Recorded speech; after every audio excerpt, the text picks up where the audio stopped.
La une du quotidien public Le Soleil, on est le mercredi 19 juin 2019. À la une, l'observation du processus électoral sénégalais. L'État recadre la mission de l'Union européenne avec les propos d'Aminata Touré, à retrouver donc à la une du Soleil ce matin, la présidente du Conseil économique, social et environnemental. Selon elle, l'Union européenne sort du champ d'observation des élections. Aly Ngouille Ndiaye, ministre de l'Intérieur, de renchérir. Toute modification ultérieure sera le fait du peuple sénégalais souverain. À la une également, les finances publiques, l'État dément toute tension de trésorerie. Et puis élection américaine également, Donald Trump s'en va en campagne. On poursuit la revue des titres avec la une du quotidien LAS maintenant, qui noircit sa première page, vous l'apercevez à l'instant, avec la photo d'Abdoul Mbaye. Un an requis contre l'ancien Premier ministre. Le procureur veut Abdoul Mbaye à Rebeuss dans le différend qu'il oppose à son ex-femme. Ce même procès revient à la une du quotidien Enquête de ce mercredi matin. Procès en appel dans l'affaire l'opposant à son ex-femme. Abdoul Mbaye en danger. Le substitut général Sadir Niang demande que l'ex-premier ministre soit condamné à 1 an de prison. Son ex-femme Aminata Diak réclame des dommages et intérêts de 1 milliard. 24 heures info qui revient également sur les démêlés judiciaires d'Abdoul Mbaye. L'étau se resserre selon nos confrères 24 heures info, puisque le procureur requiert 1 an de prison ferme comme le président de l'ACT. Aminata Diak, l'ex-épouse d'Abdoul Mbaye, réclame quant à elle 1 milliard de francs CFA. Nous poursuivons avec la une du quotidien Critique sur un tout autre sujet qui concerne cette fois-ci l'Association nationale de la presse sportive. Passe d'armes donc entre l'ANPS et le CORED sur un partenariat avec BP.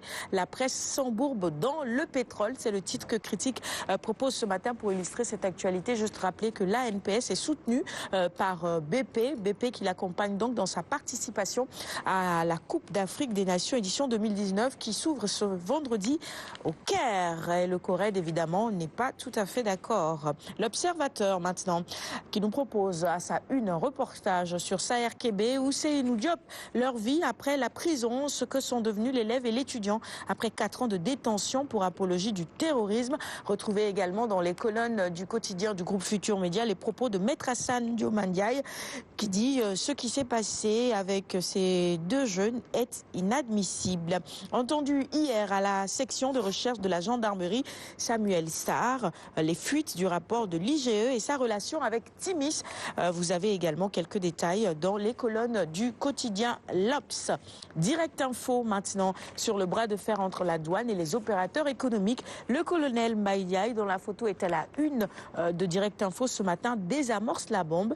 La douane a préféré différer l'application des valeurs de correction pour apaiser justement les tensions.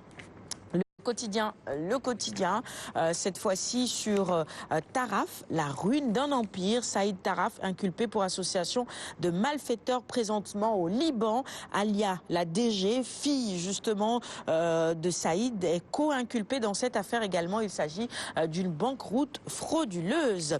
Le quotidien, Les Échos, avec à la une 2 sujets. D'abord les Lions dans leur camp de base au Caire. Sadio s'entraîne avec le groupe Lamine Gassama incertain. Et puis, le rapport d'observation de la mission d'observation de l'Union européenne. Sonko crache sévérité à l'Union européenne. Madi Kenyan accable le régime. Tout ça, c'est à lire dans les colonnes du quotidien Les Échos. Les quotidiens spécialisés en sport maintenant. Et on est à la une de Stade avec l'invincible Edouard Mendy. Aucun but encaissé en sélection. Il est tout simplement clean. À la une aussi, le mercato autour de Paul Pogba, les offres XXL de la Juve et du Real pour l'enrôler. La Copa América, on en est à la 2e journée. L'Argentine face à un impératif de victoire.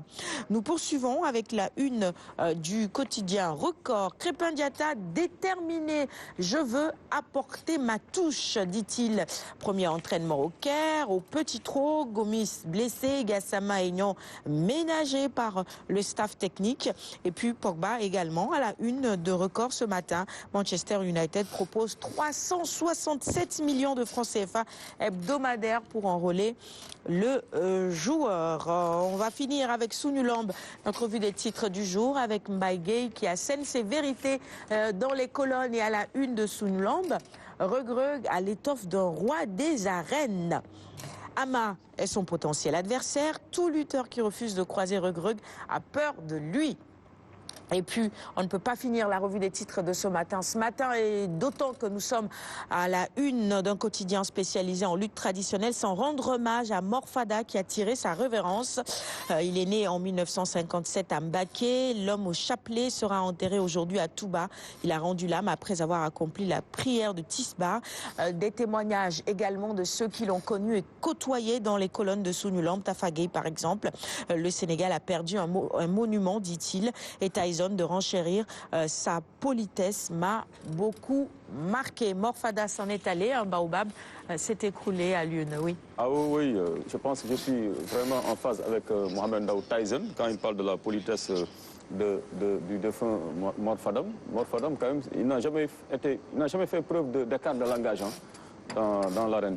Toute sa carrière durant, et n'oubliez pas qu'après le premier départ, disons, le premier retrait de Manga 2 de l'arène, Mor Fadam était presque d'office considéré comme étant le roi des arènes parce qu'il était invincible à la limite.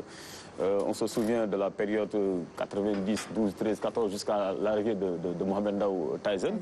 Il était extrêmement difficile de le terrasser. Je pense que le premier à l'avoir réussi, entre-temps, c'est peut-être Mohamed Ndao Tyson lui-même, lors de leur premier combat à Banjul, un combat d'ailleurs litigieux. Donc on dit que peut-être la première chute de Tyson, c'est Mor Fadam qui